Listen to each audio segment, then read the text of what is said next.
दोस्तों desert rose education online platform पर आपका स्वागत है।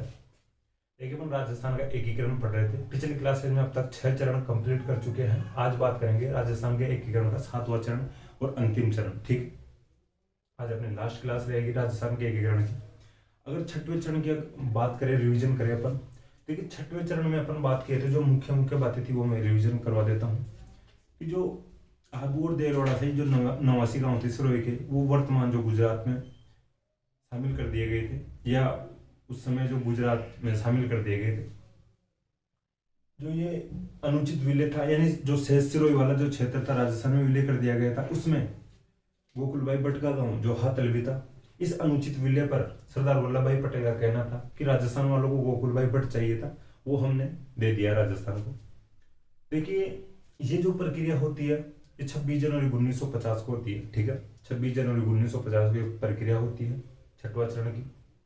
इस दिन फिर यानी आगे जो चुनाव होते, यानी मनोनीत मुख्यमंत्री बनाए जाते हैं। राजस्थान में प्रथम जो मनोनीत मुख्यमंत्री बनाए गए थे हीरालाल शास्त्री को बनाया जाता है। इनके बाद में जो दूसरे मनोनीत मुख्यमंत्री बने थे CS वेंकटाचार्य बने थे, और तीसरे मनोनीत मुख्यमंत्री बने थे जयनारायण व्यास। देखिए जयनारायण व्यास का जो कार्यकाल था, जो मनोनीत मुख्यमंत्री के तौर पर, यानी 1952 में प्रथम आम चुनाव हुए थे राजस्थान में विधानसभा के। इस दौरान जो प्रथम निर्वाचित मुख्यमंत्री बने थे टीकाराम पालीवाल बनते हैं। जयनारायण व्यास जोधपुर और जालोर दोनों जगह से हार जाते हैं। टीकाराम पालीवाल दौसा से थे, ये प्रथम निर्वाचित मुख्यमंत्री बनते हैं। इनके बाद में उपचुनाव करवाकर जयनारायण व्यास खुद किशनगढ़ सीट से चुनाव लड़ते हैं और वो खुद जीतकर खुद मुख्यमंत्री बनते हैं। ठीक है, इनके बाद में बहुमत दल नेता के रूप में चुनाव करवाया गया था, तो मोहनलाल सुगाड़िया जीतते हैं। ठीक है, तो जयनारायण व्यास के बाद में यानी प्रथम विधानसभा में तीसरे मुख्यमंत्री बने थे मोहनलाल सुगाड़िया, जो लगातार 17 साल तक अपना शासन किए थे, कार्यकाल पूरा किए थे। 38 वर्ष की उम्र में मोहनलाल सुगाड़िया मुख्यमंत्री बनते, राजस्थान के सबसे युवा मुख्यमंत्री थे। ठीक है, अपन यहाँ तक बात किए थे। देखिए आज अपन बात करेंगे राजस्थान के एकीकरण का 7वां चरण।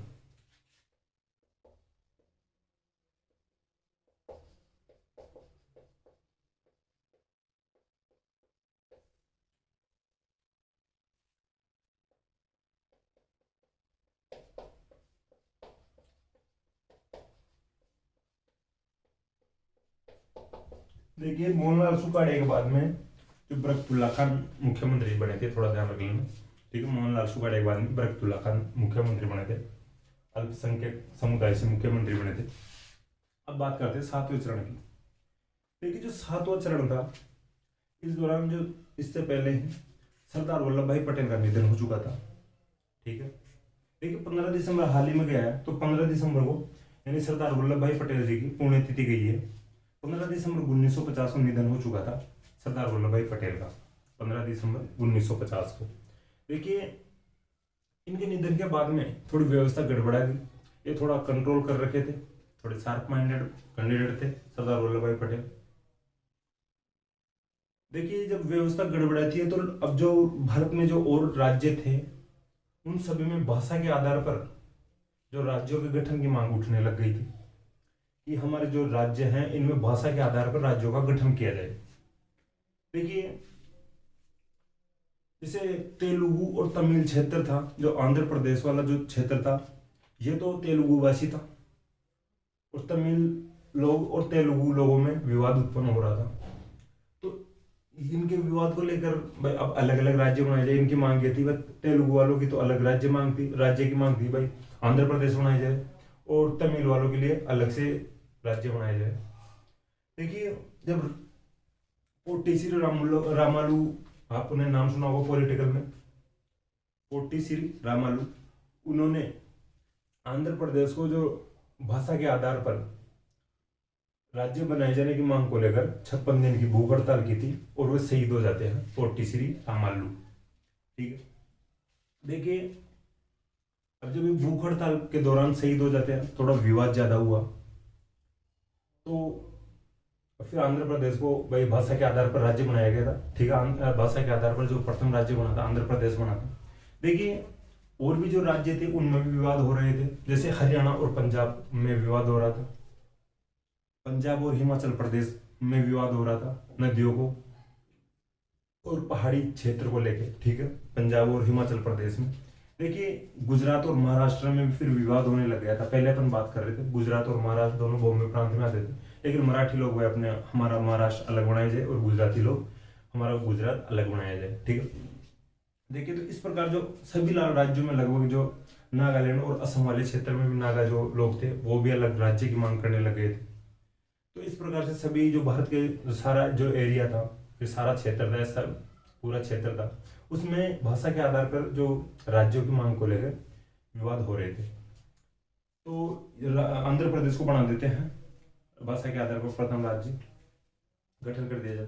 तो और राज्य भी फिर इस प्रकार की मांग करने लगे, भाई हमने ऐसा क्या बुरा किया कि हमारे साथ हमारे राज्य का गठन नहीं कर रहे हो, ठीक है।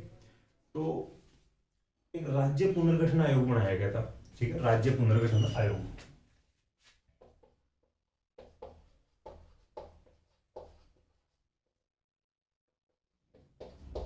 देखिए इसकी अध्यक्षता करते हैं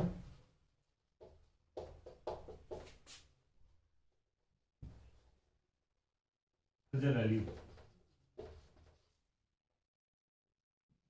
इसकी अध्यक्षता करते हैं फजल अली।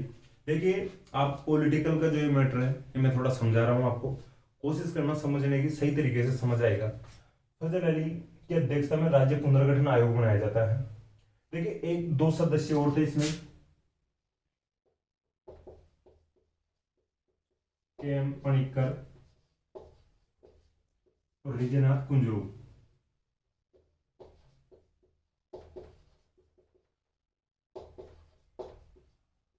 ठीक है, ये दोनों सदस्य थे और फजल अली इसके अध्यक्ष थे। देखिए जो राज्य पुनर्गठन आयोग को यानी फजल अली की अध्यक्षता में जो दायित्व सौंपा गया था कि भाई आप रिपोर्ट तैयार करो, राज्य जो भाषा के आधार पर मांग कर रहे हैं गठन की, तो देखिए जो परिस्थितियां अगर इनके अकॉर्डिंग है या नहीं है तो आप इस प्रकार से रिपोर्ट तैयार करो। तो ये सिफारिश देता है, ठीक है, राज्य पुनर्गठन आयोग सिफारिश देता है। इसकी जो सिफारिशों के आधार पर, ठीक है, राज्य पुनर्गठन आयोग की सिफारिशों के आधार पर जो आबू और देलवाड़ा जो क्षेत्र था, यहाँ के लोग थे जो राजस्थान के या सिरोही क्षेत्र के, जो राजस्थान में विलय कर दिया गया था, या जो सिरोही वाले क्षेत्र के लोग थे, वो लोग फजल अली जी के पास जाते हैं और कहते हैं भाई हमारा जो आबू को यानी सिरोही को तोड़ दिया गया है, आधा गुजरात में मिला दिया गया, आधा राजस्थान में मिला दिया गया है, उस क्षेत्र को जोड़ा जाए वापस, ठीक है। तो भाई पहले तोड़ दिया गया था, वापस जोड़ा जाए, चिपकाया जाए। तो इसके आधार पर तो ये मान जाते हैं बात को, फजल अली आयोग था जो, या राज्य पुनर्गठन आयोग था जो, मान के, और इसकी सिफारिश दी जाती है आबू और देलवाड़ा को राजस्थान में मिलाया जाता है।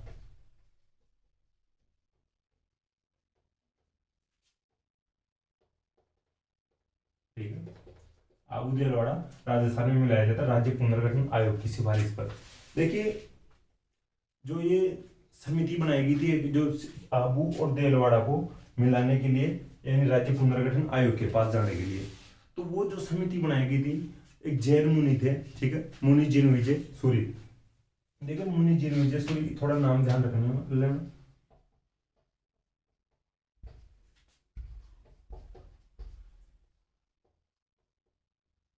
देलवाड़ा के थे, सिरोही के थे, इनको कहा गया कि आप राज्य पुनर्गठन आयोग के पास जाइए, आप फजल अली के पास जाइए, आपके जो क्षेत्र था, जो देलवाड़ा वाला क्षेत्र था, यहाँ की जो योग्यता है बताइए, जो यहाँ का जो क्या खास था, वह हमारे जो जैन मंदिर थे इनको तोड़ के उधर दे दिया गया गुजरात की साइड। तो ये समिति बनाई गई थी इनकी अध्यक्षता में। देखिए जो ये समिति बनाई गई थी जो मुनि जिनविजय सूरी, इसमें जो एक सदस्य और थे दशरथ शर्मा,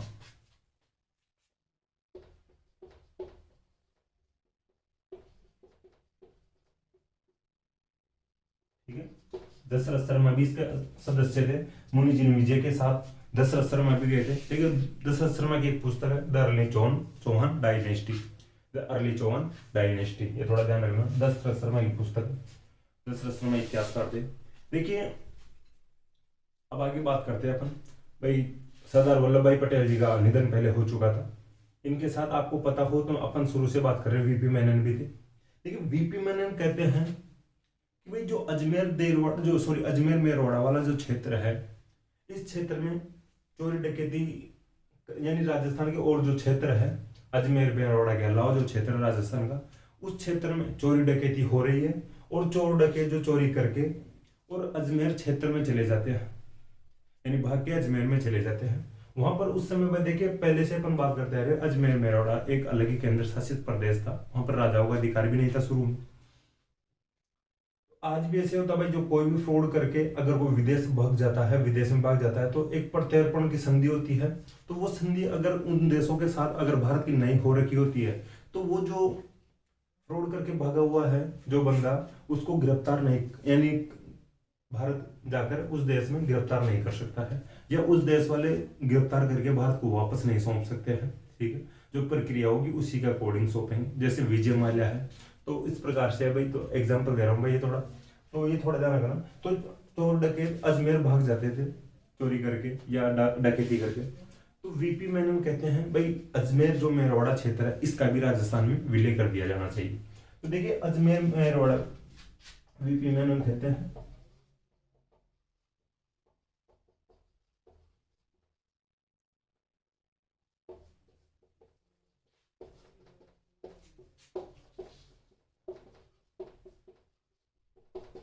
ठीक है, वीपी मेनन के कहने पर अजमेर मेरवाड़ा का भी राजस्थान में विलय कर दिया जाता है।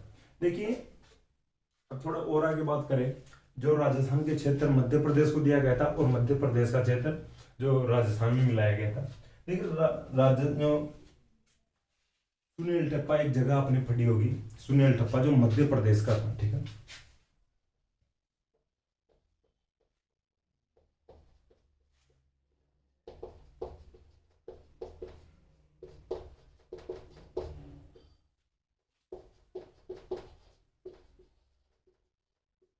देखिए, जो सुनील टप्पा था, ये क्षेत्र है, ये मध्य प्रदेश के मंदसौर जिले में पड़ता था उस समय। ठीक है, तो ये देखिए, मध्य प्रदेश के अकॉर्डिंग ये राजस्थान की बॉर्डर पर था, तो मध्य प्रदेश के लिए ये बहुत दूर पड़ता था। ठीक है, और राजस्थान के लिए पास में पड़ता था ये।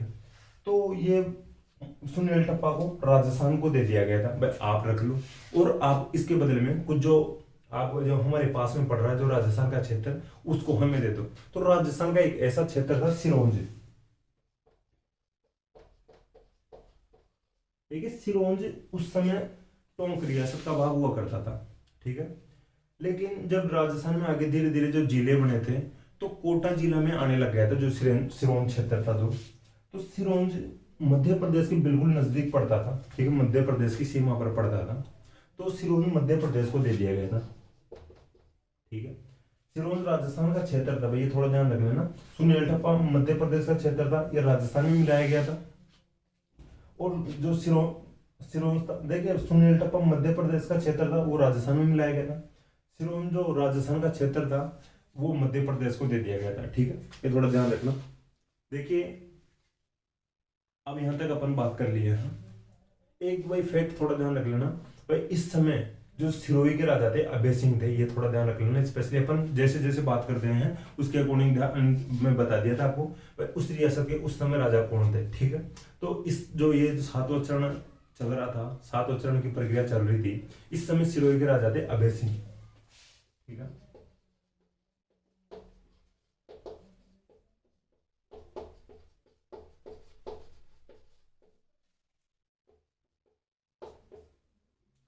देखिए, जो अब ये जो प्रक्रिया है सातवें चरण की, ये कंप्लीट होती है 1 नवंबर 1956 को। ठीक है,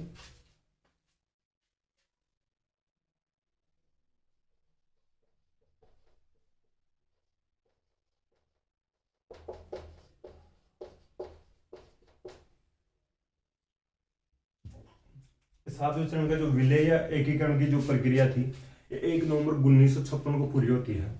देखिए, इस समय जो 1 नवंबर 1956 को अपने राजस्थान के जो मुख्यमंत्री थे मोहनलाल सुखाड़िया थे, ये ध्यान रख लेना। क्वेश्चन डायरेक्ट बनेगा, जो एकीकरण का सातवां चरण था वो 1 नवंबर 1956 को हुआ था, तो उस दौरान राजस्थान के मुख्यमंत्री कौन थे, तो मोहनलाल सुखाड़िया थे। ठीक है, ये थोड़ा ध्यान रखना। देखिए, जब भारत का संविधान बन रहा था, ठीक है, जब भारत का संविधान बन रहा था, उस समय भारत में 4 प्रकार के राज्य बनाए जा रहे थे। ठीक है, देखिए मैं चारों प्रकार के राज्यों को ढंग से समझा दूंगा आपको। मैं लिखने की कोई आवश्यकता नहीं है, मैं यहाँ बोर्ड पे लिखूं, आप अगर समझ में आ जाता है आपको तो आपके अकॉर्डिंग लिख लेना। देखिए ए बी सी और डी प्रकार से 4 प्रकार के राज्य बांटे गए, या 1 2 3 4 प्रकार से 4 राज्य बांट दिए गए। तो भाई इस प्रकार से राज्य है भारत में। देखिए जो प्रथम जो राज्य था, तो वो राज्य था ये डायरेक्ट राजाओं के अधीन था, ठीक है, सॉरी डायरेक्ट अंग्रेजों के अधीन था। प्रथम जो राज्य था जो डायरेक्ट या सीधे अंग्रेजों के अधीन था। देखिए जो ये राज्य था पहले प्रकार का या प्रथम प्रकार का जो अंग्रेजों के अधीन था, इसमें जो पद था सबसे बड़ा वो था राज्यपाल का पद, ठीक है, जो सीधे अंग्रेजों के अधिकार में था। उस जो राज्य में जो बड़ा पद था वो राज्यपाल का पद था, ठीक है। दूसरे प्रकार का राज्य वो था जहां पर राजा थे और वो राजा अंग्रेजों से संधिया कर रखे थे, ठीक है। यहां पर जो पद था वो राज प्रमुख का पद था, जैसे अपने राजस्थान, ठीक है, तो ध्यान रखना। तीसरा वो राज्य था जहां पर, ठीक है, तीसरे प्रकार का वो राज्य था जहां पर चीफ कमिश्नरी बनाई गई थी, चीफ कमिश्नरी जो पद सर्जित किया गया था, ठीक। तो अपने राजस्थान में जो यानी जो अजमेर मेवाड़ वाला जो क्षेत्र था वो इस प्रकार का राज्य था, चीफ कमिश्नरी वाली जो व्यवस्था थी अपन बात कर चुके हैं। और एक चौथा था अंडमान निकोबार, ठीक है। तो ये 4 प्रकार के राज्य बनाए गए थे। देखिए जो फजल अली आयोग था इसकी फिर एक सिफारिश और आती है कि भाई जो ये 4 प्रकार के राज्य हैं भाई इनका भी कुछ किया जाना चाहिए, 4 प्रकार के नहीं होने चाहिए, ठीक है, 2 प्रकार के किए जाने चाहिए इनको। तो जो प्रथम और दूसरे प्रकार के जो राज्य थे भाई सीधे अंग्रेजों के अधिकार वाले और जो राजाओं के अधिकार वाले जो अंग्रेजों से संधिया कर रखी थी उनको एक कर दिया गया था। तो उनको एक करके फिर भाई कौन सा पद बनाया जाए यहाँ पे, तो यहाँ पर राज्य जो राज प्रमुख का पद था उसको समाप्त करके और राज्यपाल का पद सर्जित कर दिया गया था दोनों प्रकार के राज्यों में, ठीक है, दोनों का विलय कर दिया गया प्रथम और द्वितीय प्रकार के राज्यों का। और यहाँ पर राज प्रमुख का पद था, इसको उठा के राज्यपाल का पद बना दिया गया था, तो यहाँ पे राज्यपाल रहेगा। और जो तीसरा और चौथा प्रकार का जो राज्य था चीफ कमिश्नरी वाला और अंडमान निकोबार वाला, इनको मिला के एक कर दिया गया था और इनको आज से बोला जाएगा यूनियन टेरिटरी या केंद्र शासित प्रदेश, ठीक है। तो देखिए अपन यहाँ तक बात कर लिए। तो फजल अली आयोग के अनुसार भाई अब 4 राज्य न होकर 2 प्रकार के राज्य होंगे, ठीक है, 4 प्रकार के राज्य न होकर 2 प्रकार के राज्य होंगे। देखिए मैं सही तरीके से बता दिया हूँ भाई, पहले और दूसरे को एक जगह कर दिया गया था और तीसरे और चौथे को एक जगह कर दिया गया। देखिए जो 7वां संविधान संशोधन किया गया था 1956 में, ठीक है, 7वां संविधान संशोधन किया गया था जो राज्य ये फजल अली आयोग के जो सिफारिशों के आधार पर। देखिए 7वें संविधान संशोधन के अकॉर्डिंग जो राज प्रमुख का पद समाप्त करके जो राज्यपाल का पद बनाया गया था। देखिए राज्यपाल का पद तो पहले से बना रहा था जो डायरेक्ट जो अंग्रेजों के अधिकार में जो राज्य थे वहां पे, लेकिन राज प्रमुख के पद को पूर्णतः हटा दिया गया था और राज्यपाल का पद सर्जित कर दिया गया था यानी राज्यों में, ठीक है। देखिए उस समय राज प्रमुख थे राजस्थान के सवाई मानसिंह द्वितीय। देखिए इन सवाई मानसिंह द्वितीय से जो पहला फैक्ट है मैं ये थोड़ा ढंग से देख लेना। जो 7वां संविधान संशोधन था 1956 में हुआ था, इसके अकॉर्डिंग राजस्थान में जो राज प्रमुख के पद को भाई राजस्थान में ही नहीं बस सभी जो राज्यों में राज प्रमुख के पद को समाप्त कर दिया गया था और राज्यपाल का पद बना दिया गया था। ये थोड़ा ध्यान रखना, 7वें संविधान संशोधन 1956 के द्वारा राज प्रमुख का पद समाप्त कर दिया गया था और राज्यपाल का पद सर्जित कर दिया गया था, ठीक है। देखिए प्रथम राज्यपाल बनते हैं गुरुमुख निहाल सिंह, ठीक।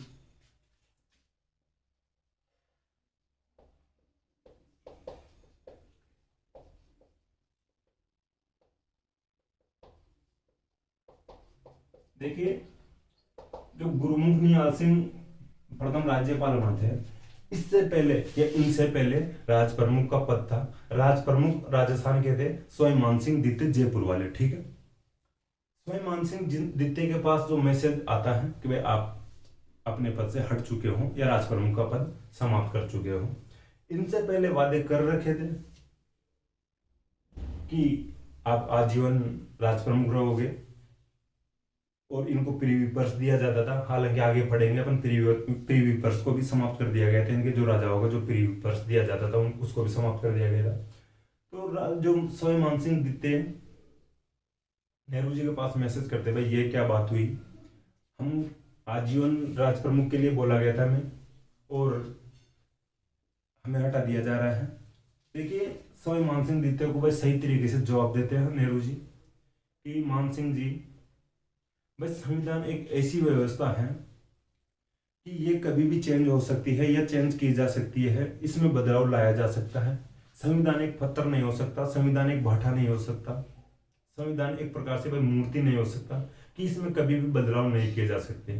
तो संविधान में आवश्यकता के अनुसार चेंज या बदलाव किए जा सकते हैं। स्वयं मानसिंह दित्ते इस बात को स्वीकार कर लेते हैं। ठीक है, देखिए तो ये इनके जो राज प्रमुख का पद था इसको समाप्त कर दिया गया था। स्वयं मानसिंह दित्ते उस समय राज प्रमुख थे, स्वीकार भी कर लेते, भाई चलो हटा दिए। प्रथम राज्यपाल बनाए जाते हैं गुरुमुख निहाल सिंह। देखिए फिर 26वां संविधान संशोधन किया जाता है 1971 में। 7वां संविधान संशोधन 1956 में किया जाता है, ये थोड़ा ध्यान रख लेना। इसके अकॉर्डिंग राज प्रमुख का पद समाप्त कर दिया गया था। 26वां संविधान संशोधन किया जाता है 1971 में। देखिए 26वां संविधान संशोधन 1971 में किया जाता है। इसके अकॉर्डिंग या इसके द्वारा या इसके तहत राजाओं के प्रीव्यू पर समाप्त कर दिए जाते हैं। ठीक है,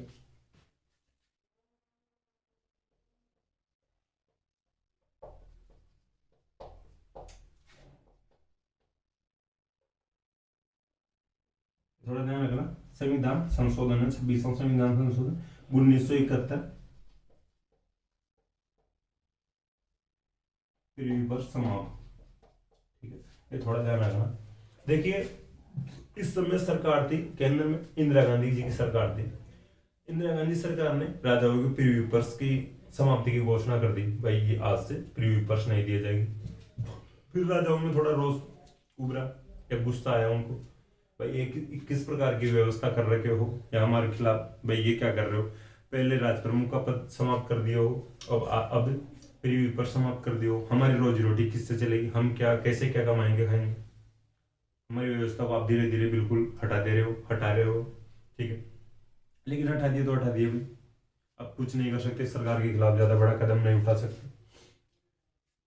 देखिए अब आगे जो होता है, अब बात करते हैं अजमेर मेरवाड़ा की। थोड़ी सी बात वापस जाके अपन बात तो कर ले भाई, अजमेर मेरवाड़ा का जो विलय वीपी मेनन के कहने पर राजस्थान में कर दिया गया था।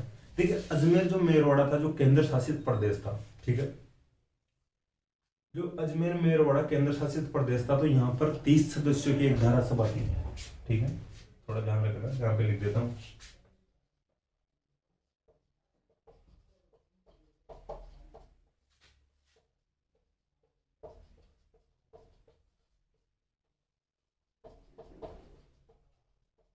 ठीक है, यहाँ थोड़ा ध्यान देना भाई, समझने की कोशिश करना, यहाँ पे लिख दूँ। देखिए अजमेर मेरवाड़ा पहले केंद्र शासित प्रदेश था, यहाँ पर 30 सदस्यों की धारासभा थी, एक प्रकार से विधानसभा मान लो भाई। अब देखिए जो अलग से केंद्र शासित प्रदेश था पहले, तो यहाँ पर चुनाव भी होंगे। जब 1992 जयनारायण व्यास जी के समय चुनाव हो गए थे, तो यहाँ पर भी अलग से चुनाव हुए थे। तो यहाँ पर जो मुख्यमंत्री बने थे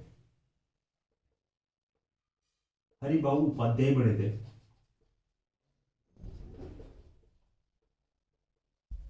ठीक है, हरिबाबू उपाध्याय मुख्यमंत्री बन जाते हैं अजमेर मेरवाड़ा के। देखिए अब हरिबाबू उपाध्याय को यहाँ पे बोला गया कि भाई अजमेर मेरवाड़ा का इधर विलय कर रहे हैं राजस्थान में, तो इनको लगा कि भाई यार अपने को राजस्थान में मुख्यमंत्री तो बनाएंगे नहीं, और अपनी यहाँ पे अच्छी गल रही थी दाल, अजमेर मेरवाड़ा में अपन मुख्यमंत्री थे, वहां पे कुछ बड़ा पद भी नहीं दिया जाएगा। तो हरिबाबू उपाध्याय अजमेर मेरवाड़ा के राजस्थान में विलय का विरोध करते हैं। क्वेश्चन बनेगा डायरेक्ट कि अजमेर मेरवाड़ा का राजस्थान में जब विलय किया जा रहा था तो इसका विरोध किसने किया था, और हरिबाबू उपाध्याय ने किया था, ये थोड़ा ध्यान रखना। 30 सदस्यों की धारासभा थी, ये भी थोड़ा क्वेश्चन बनने लायक है। 30 सदस्यों की धारासभा कहां पर थी या कहां पर बनाई हुई थी, इसके मुख्यमंत्री थे हरिबाबू उपाध्याय।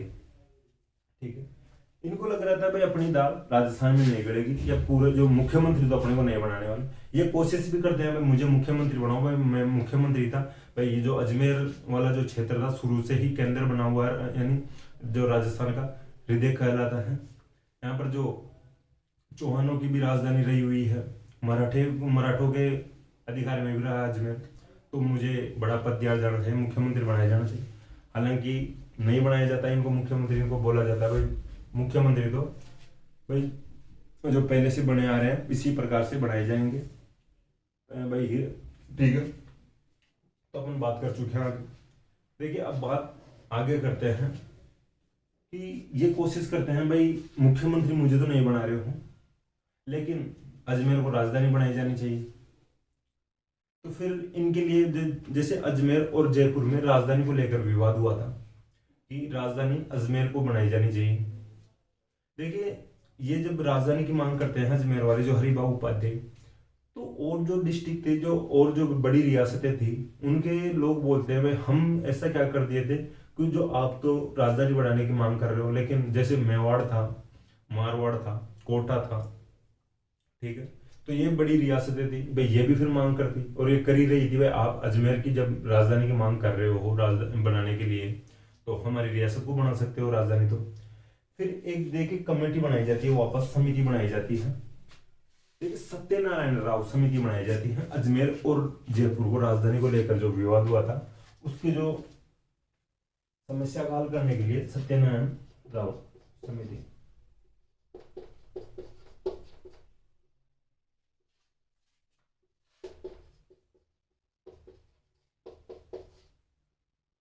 ठीक है, देखिए जो सत्यनारायण राव समिति बनाई गई थी इसको कहते हैं भाई आप रिपोर्ट तैयार कीजिए समिति को। तो ये समिति रिपोर्ट तैयार करती है और वे अपनी रिपोर्ट देती है कि इस रिपोर्ट में कहती है कि भाई देखिए इतने दिन हो गए हैं जयपुर को राजधानी बनाए हुए 7-8 साल हो गए हैं, अब राजधानी तो जयपुर को ही रहने दो। वहां पर सब कुछ जो कंस्ट्रक्शन तैयार हो चुका है राजधानी का, जैसे विधानसभा वगैरह बना दी गई है और जो पूरी व्यवस्था कर दी गई है, तो राजधानी तो जयपुर ही रहेगी। ठीक है, तो इस समिति की सिफारिश के अनुसार राजधानी जयपुर रहता है।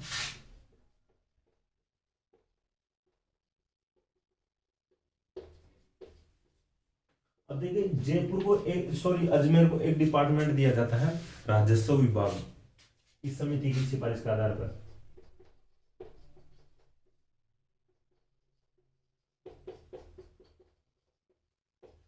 देखिए भाई आपको अगर दिख रहा नहीं हो तो आप लिख लेना, सत्यनारायण राव समिति बनाई गई थी जयपुर और अजमेर में जो राजधानी को लेकर विवाद हुआ था उसकी रिपोर्ट तैयार करने के लिए। तो सत्यनारायण राव जो समिति ने अपनी सिफारिश दी थी उस सिफारिश के अनुसार जयपुर को राजधानी बनाया जाता है, माना जाता है। पहले से ही राजधानी थी जयपुर, लेकिन जयपुर को ही राजधानी माना जाता है और अजमेर को राजस्व विभाग दिया जाता है। ठीक है, ये थोड़ा ध्यान रखना। देखिए अब अपना जो 7वां चरण था ये भी कंप्लीट हो चुका है। एक जो फैक्ट है अलग से है वो मैं बता देता हूँ। 1 नवंबर से याद आता है, 1 नवंबर 1956 को ये विलय हुआ था 7वें चरण का। तो 1 नवंबर 2000 का थोड़ा सा और अलग फैक्ट है, मैं बता देता हूँ, आप लिख लेना अगर चाहो तो, याद हो तो ठीक है, अच्छी बात है। देखिए 1 नवंबर 2000 तक, देखिए 1 नवंबर 2000 को सरकार थी केंद्र में अटल बिहारी वाजपेयी की, बीजेपी की सरकार थी, भारतीय जनता पार्टी की सरकार थी। 1 नवंबर 2000 तक भारत का जो क्षेत्रफल के आधार पर सबसे बड़ा राज्य हुआ करता था मध्य प्रदेश हुआ करता था। ठीक है, थोड़ा ध्यान रखना। 1 नवंबर 2000 तक भारत का क्षेत्रफल के आधार पर सबसे बड़ा राज्य हुआ करता था मध्य प्रदेश। मध्य प्रदेश और जो छत्तीसगढ़ वाला क्षेत्र था, जो छत्तीसगढ़ था इधर मध्य यानी पूरा ये मध्य प्रदेश था, तो ये क्षेत्र वाले जो मांग कर रहे थे अलग से भाई हमारा राज्य अलग बना दिया जाए, तो इस राज्य को तोड़ के अलग से छत्तीसगढ़ बना दिया गया था। ठीक है, और ये फिर रह गया मध्य प्रदेश। देखिए जो छत्तीसगढ़ टूटने के बाद में मध्य प्रदेश छोटा हो जाता है और क्षेत्रफल में छोटा हो जाता है, राजस्थान से छोटा हो जाता है। तो 1 नवंबर 2000 को,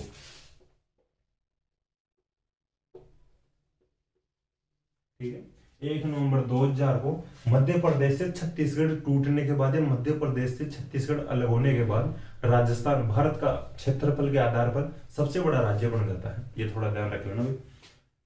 देखिए अजमेर को जिला बनाया गया था, ये थोड़ा ध्यान रख लेना। अजमेर को आगे जिला बनाया जाता है 26वां जिला, ठीक है।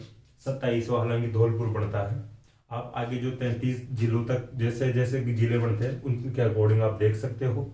आपको लगे और आप कोशिश कर सको तो कमेंट में भी डाल देना किस प्रकार से जो जिले बनाए गए थे आगे। 26वां जिला राजस्थान को, सॉरी 26वां जिला अजमेर को बनाया जाता है और 27वां जिला धौलपुर को बनाया जाता है, ठीक है। 1982 में धौलपुर बना था 27वां जिला। तो अपना जो ये एकीकरण है कंप्लीट हो चुका है, 7 चरण कंप्लीट हो चुके हैं। देखिए अपन अगर को रिवीजन करें तो देखिए राज्य पुनर्गठन आयोग का गठन किया जाता है फजल अली की अध्यक्षता में। सदस्य थे के एम पणिकर और हृदयनाथ कुंजरू, ठीक है। ये सिफारिश देते हैं आबू और देलवाड़ा राजस्थान में मिलाई जाती है इनकी सिफारिश पर, और मुनिजिन विजय सूर्य की समिति बनाई जाती है। इनके साथ में सदस्य थे दशरथ शर्मा। ये आबू देलवाड़ा को जो वापस मांग करते हैं इधर राजस्थान में मिलाने की, तो फिर मिलाए जाते हैं राज्य पुनर्गठन आयोग की सिफारिश पर। वीपी मेनन के कहने पर अजमेर और मेरवाड़ा का विलय कर दिया जाता है राजस्थान में, ठीक है। सुनील टप्पा जो मंदसौर मध्य प्रदेश में था उसको राजस्थान में मिलाया गया था, और जो राजस्थान का जो टोंक क्षेत्र का जो कोटा में उस समय था सिरोंज, उसको मध्य प्रदेश को दे दिया गया था, ठीक है। ये कोटा और टोंक वाली बात जो मैं आपको समझा दिया हूँ, अगर समझ में आ गया होगा आपको, पहले कुछ टोंक में पड़ती थी और फिर बाद में कोटा में पड़ती थी जो सिरोंज वाला क्षेत्र, ठीक है। विलय 1 नवंबर 1956 को कंप्लीट होता है, ठीक है। प्रथम राज्यपाल जो गुरुमुख निहाल सिंह बनाए जाते हैं, इनसे पहले जो राज प्रमुख थे स्वामी मान सिंह दिखते। 26वां संविधान संशोधन तक 1971 को प्रीव्यू पर समाप्त कर दिए जाते हैं।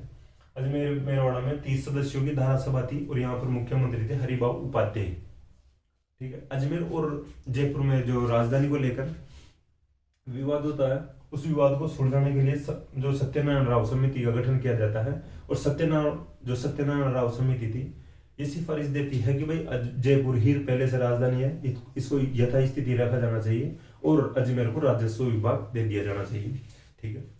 तो दोस्तों मुझे आशा है कि क्लास आपको पसंद आएगी। क्लास अगर आपको पसंद आएगी क्लास को लाइक करें, कमेंट करें, अपने दोस्तों के साथ शेयर करें। थैंक यू दोस्तों।